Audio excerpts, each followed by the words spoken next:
I'm Mark Massey, author of Shank, a Mafia fairy tale. And I wanted to thank those of you who have already bought the book and those of you who are planning to. I wanted to read some excerpts today of this story of a man in a midlife crisis who finds redemption at the hands of one of the godfathers of the New York Mafia. The story begins with a comment from Tony Gossi. I don't know what you would call the story you're about to read. Maybe a dark comedy, a dramedy perhaps. Some might liken my chronicles to the escapist dreams of a bored middle-aged Walter Mitty, or the delusional fantasies of a 21st century Don Quixote. But let me assure you, this is not a work of imagination, magical realism, or some other fictional genre. What happened to me is real, damn real, and it'll be up to you, my skeptical readers, to decide whether you choose to believe it or not. Just before noon on this glorious summer Saturday, Brennan Flynn and I were teeing off at the 9th hole. I had a decent round going and wanted to reach the green of a demanding uphill 190-yard par 3. Get your ass into it, Flynn chirped. It's a long way to Tipperary.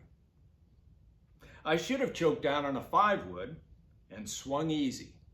Instead, I pulled up my 2-iron, which I rarely used.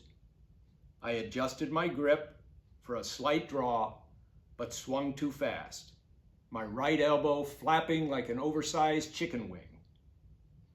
First mistake, overswinging.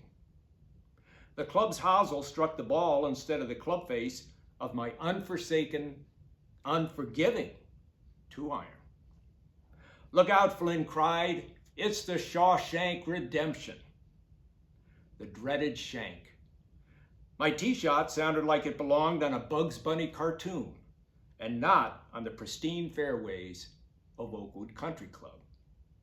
I was so disgusted I closed my eyes and shook my head, not bothering to check the first fairway or to see if anyone was in my line of fire.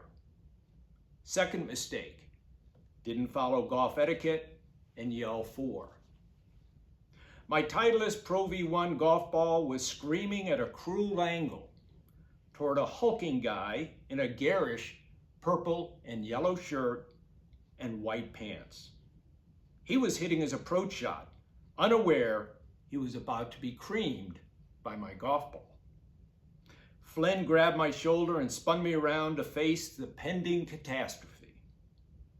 4, I yelled, but it was a weak and whiny warning. I heard an awful sound, a sickly thud, as my Pro V1 made cranial contact. Third and ultimate mistake, striking a murderous mafioso in the head with my golf ball.